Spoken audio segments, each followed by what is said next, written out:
It's tough, bro. It's tough, I ne? remember all the movies, bro. Khona laba abande ama-fanatic wama-movie, you Yeah. understand? Like, ooh, like a movie buffs. Yeah. I'm thinking of a few. I can actually think of a few now. Okay. Ladies and gents, music lovers and friends, welcome to the 7th episode of the Landmark Show. Well, as you can see, I'm not by myself today.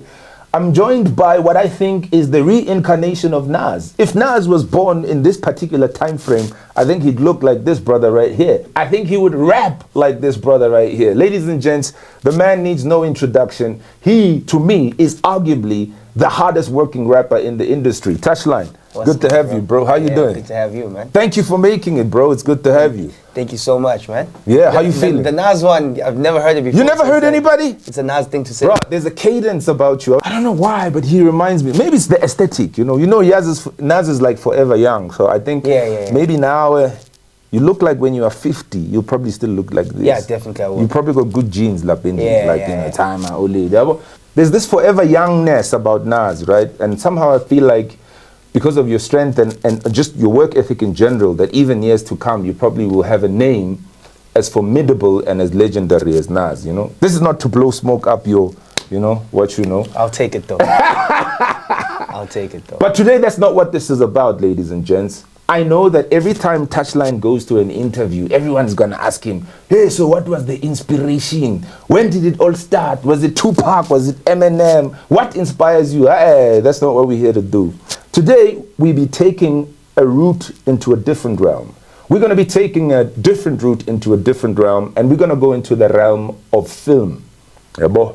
Film, movies. We're gonna call this the movie Showdown.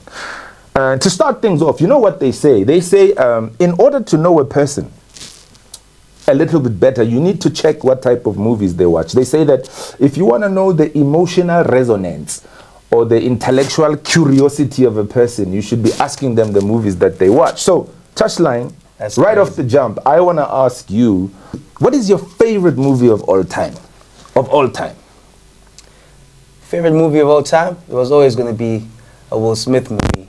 You know, that's one thing you must always know. Say what? Yeah. I never figured you'd be a Will Smith type of guy, but okay. I mean, we share a birthday. So even snap. as a kid, when I found that out, I started being like more interested in everything that he does. You know what I'm saying? What? So that Will Smith and fit too. You know, every time they used to ask me in primary school, who's your idol?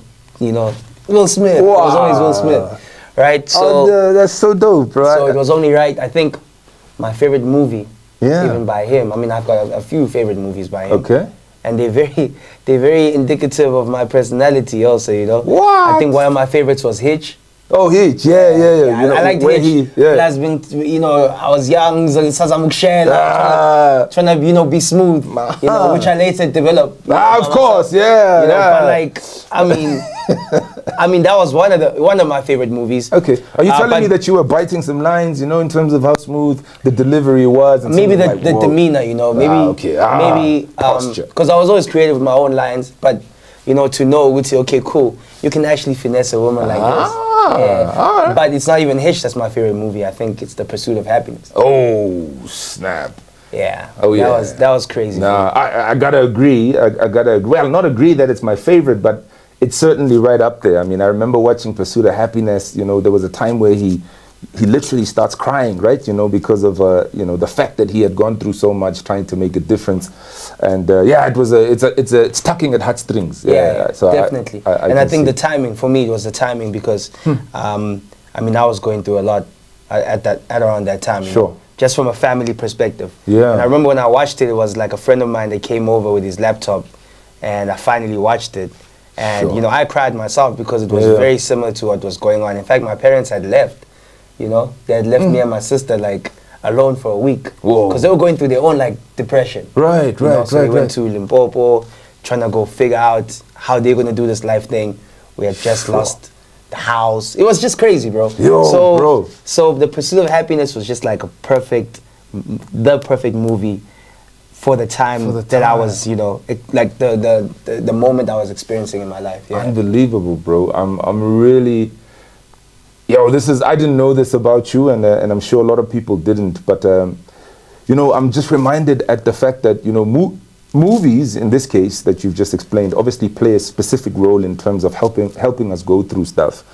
You know, it seems as if movies and music play a similar role in terms of getting us through hard times. Yeah, you know, definitely. because I'm the type of guy who has a soundtrack for every event in my life, like every, up and down, and every, pain, misery, and joy has got a soundtrack attached to it. And it's so interesting to see that movies play a similar thing. I suppose they are similar in one way or the other. On the one hand, movies are about fiction and reality, and there's also an element of artistic expression, because you have to tell the story in a way that's believable. You have to act, right? And music is something similar, because you have to write what you believe, but you have to add a little bit of flair so that other people can understand. So they can, besides understanding, so it can intrigue them enough to listen it over and over again. Sure. Because at the end of the day, you're not a motivational speaker. You're not just gonna say things because you have to say them. You want to paint the picture in a way that's so intriguing to people that they want to revisit it over and over again, because they might find something new each and every single time. So that's a beautiful thing about music, I think. Discovering all these fantastic stuff. This is off script. This wasn't planned. But I guess you might want to know what my favorite movie might be. What is your favorite movie, Gashai? Mina, I'll have to say Hard Target by Phantom. And it was John Woo's directorial debut for Hollywood. And the reason I dig... John who? John Woo. John who? John Woo. I don't know who that is. There's a line, I think it's Noriega, or I think it's Nori, where he says, hard boil you like John Woo. There's something about John Woo. There's a movie called Hard Boiled, by the way, directed by John Woo. So anyway, Hard Target was directed by John Woo. It was his, I would call it a Hollywood debut as a director, man. The reason I like Hard Target, man, is because it was also Jean-Claude Van Damme's debut. I think it was possibly his best performance, right? And I'm looking at Jean-Claude Van Damme kicking the living daylights out of people. And John Woo's style is that he loves gun battles, right? I mean, it's literally like a rain of bullets from start to finish. It's like adrenaline. I think because we as kids at the time wanted to be heroes, and Hard Target depicted Van Damme as this hero that we all wanted to be like. I remember, Funukshama stretch, you want to do splits, because you show Van Damme doing splits and he's kicking the living daylight. And the thing is about John Woo, right? There's this one particular scene in that movie, Mpana, that lasts 10 minutes of gun battle, of punches, of kicks, and people don't just get shot twice. Bah, bah, bah. It's like a rain of bullets. Like people get shot 27 times. And this was some violence for young, was some violence for young blood. But yeah, that's my favorite. Hard Target with Jean-Claude Van Damme. Yeah. So you've always liked Van Damme? I've always liked Van Damme, man. Right. Over Jackie Chan? Ooh, Jackie Chan. Bruce Lee? I think I was too young for Bruce Lee. I actually never saw a Bruce Lee movie in my life. Jackie Chan and Van Damme. I think, why I'll pick Van Damme? I'll pick Van Damme because of the fishtail, this mullet that he had. Yeah. Because there was a flair talking about, style. After he would kick the living daylights out of someone, he would whip his head and then one of the fishtail. I mean, he inspired a whole bloody fashion of the 90s. There was people who were doing jean to jean, and they had the fishtail, what we call the fishtail, which is the mullet. I think from a cult phenomenon, I think Van Damme. I mean, gunale treke bathi so bulalu Van Damme or so la Van Damme, So the cult of Van Damme. Okay, let's move to the second one. Touchline. What would you say is your second favorite movie? We understand now that Pursuit of Happiness is right there in the top. What would be number 2? Oh man, it's tough. People are going to be so disappointed when they hear my movie list, man, because it's just, it's also like inspirational or like whatever, Mm-hmm. But I mean, I was young, so these are all things that shaped a lot of like the way I think, or like my mentality, or I watched the recent movie though. I liked it, the Kid Cudi one, you know it? I haven't seen it. Intergalactic. I I think I saw a poster and I didn't even know it was a movie, honestly. Yeah. I saw a poster and I was like, is this a movie or a single? But yeah, please tell me about it. I like it. It's a love story. Oh, and it's not too dramatic. It's very, very, it's typical. You know what I'm saying? Typical romance? Like typical romance. Okay. But the animation is incredible. You know, it's like so it's completely animated. It's completely animated. It's him. There's Ty Dolla $ign there. But even the girl that is depicted, the leading lady, I know that she's an actual person too. Oh. So, you know, these are, and everybody's playing themselves, basically. What? You know? So it's not like, so it's like, I take your image and I make a cartoon out of you, and then you play the voice. You're the voice. So that was crazy. Damn.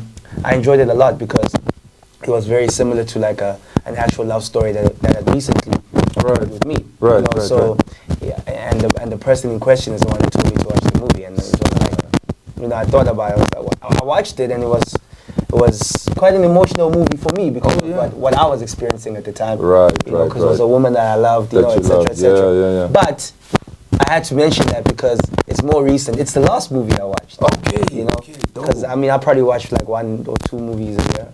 Yeah. But I watched it on Netflix. Yeah, and then I think Coach Carter, man, was one of my favorite movies. You know? That I've seen. That's probably my second favorite movie. I mean, just like, you know, that was sports, bro. You're getting drilled. You know, you have to man up. I mean, it said a lot about what we need to be as a minority in society. You know, you have to man up. And Coach Carter's there, and I mean, even though the kids, like, you know, they started hating him. Yeah. At the end of the day, a lot of them didn't have father figures, and he was that. He was the coach. And it was like, yo, I don't care how you feel, but you're gonna succeed. You know, so I like that. You know. What's your? I'm gonna tell you what mine is. There was that one line in Coach Carter, something about your light and why it shouldn't be diminished. I might be butchering it now. I can't remember. There's this one line where he's essentially telling them. It's one character who talks about the fact that, you know, the world does not benefit from you diminishing your light. It's the essence of what the quote was, you know, and I think it was a monologue of sorts where he or she was saying that there's no point in hiding your light because the world does not benefit from you diminishing your light. You should let your light shine, you know. You should, from an aspirational point of view, to say, you know, a lot of us have got a lot to give, immensely talented, immensely gifted, but we shy away from the stage and we hide our light. And the world doesn't get to benefit from our glory and the way that our light should shine because somehow we are embarrassed, we've got personal issues. A role and a movie like Coach Carter will forever be useful for our generation because we've come from difficult times, you know? Yeah. I was going to pick Hard Target as my second favorite movie. Again? But you beat me, man, because I think Hard Target, I have to agree. I mean, Coach Carter, I have to agree with you on Coach Carter, man. It also came to me at the right time when I first saw it. It was like literally almost the type of mentality that I needed to stick through some things in order to make it out alive. So you stole the thunder out of me there, man. But Hard Target is a close second to Coach Carter as my second favorite. Rate my punchline, touchline. Rate my punchline, touchline. This track is happening or not? I want us to move to the last question about the movie Showdown, touchline. What would you then say is your guilty pleasure? Meaning a movie that you've watched more than 3 times. You know, one that you keep going back to. I know you don't watch a lot of movies. You've already said it's like 1 or 2 per year. But let's say there's a movie that you've watched twice, or more than twice. Which one would it be? I'm not going to choose the one that I was going to tell you now because, I mean, I watched it a couple of times, but it's pretty much like Pursuit of Happiness and Coach Carter. Right. Do you know Snake in the Eagle's Shadow? How can I not know that? Bro, some kung fu stuff. If it's writings, then you put it on cassette, yeah. Very courtesy of Bob Mahlwele. Okay. You know, Peton cassette. Who's Bob Mashwele, by the way? That's my pops. Oh, snap, yeah. That's my time. Oh, yeah. You know, love that man. Big up. Hey, Bob Mashwele, thank you for giving us this wonderful young Time I'm my TV gave me by 10, bro. Serious, like, you know? Like, it would break and it'd buy me another one. Okay. TV game. But I never got a PlayStation. Okay. Never. Just TV games. Just TV games, bro. Yeah. You know, but, you know, we had, like, obviously VCR, but, you know, I think it's like, what, early 2000s or late 90s. Yeah, what? And this the movie that I was always watching, bro. Snake in the Eagle's Shadow. Possibly every Saturday. I chuck it in there, bro. And I'm just there watching Jackie Chan, bro. Yeah. You know, and the whole like snake thing versus the and then then they stole his snake move. Oh yeah? Well, I think the snake move was then like so popular that he was fighting the guy snake for snake, right? Yes. Then he saw a cat. Yeah. Then he started mimicking. Yeah, you know the cat. He need to re-up. He need to. Yeah. You know, he has to go and like, I need to find a new style. And he saw a cat beating a snake, right? And he's like, cat claw. Yeah. And then it was over from there. Started doing the cat claw. Man. And then I always live for that moment where he beat the guy now. And I remember the final move was him jumping on him and it was crazy, man.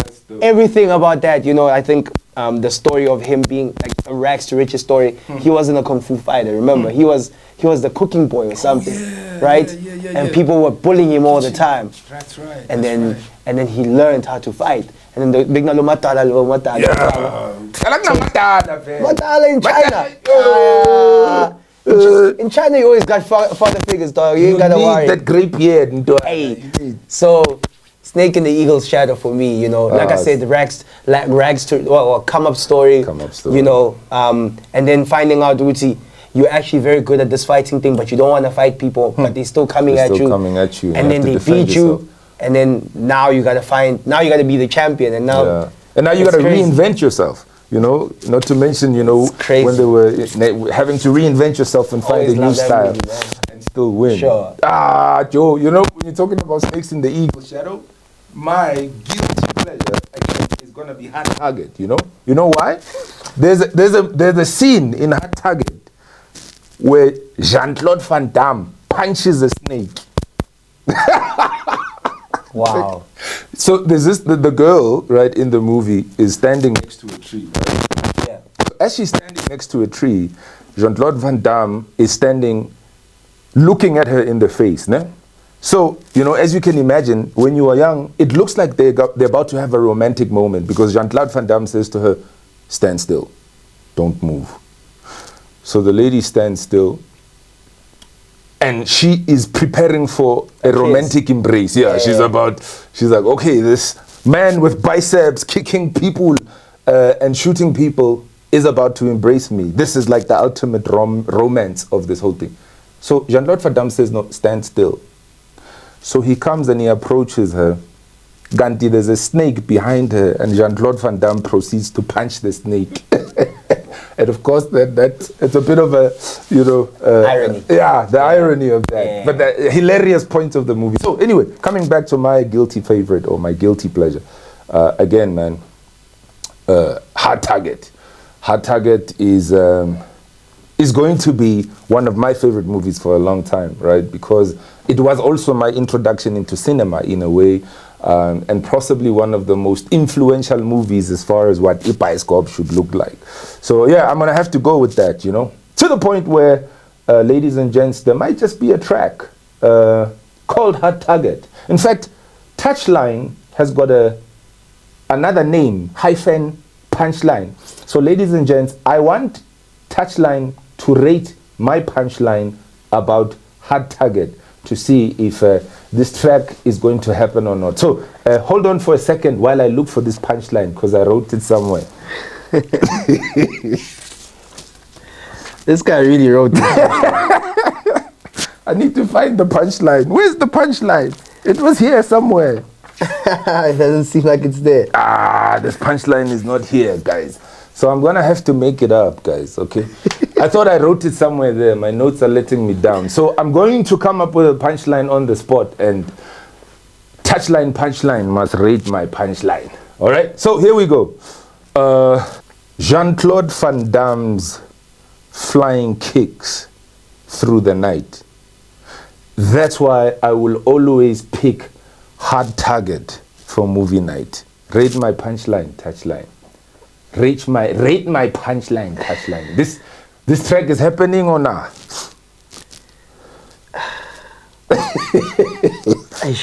Chance, I thought I was a lyricist. The one man is seemingly not impressed with no, you were just trying to rhyme there.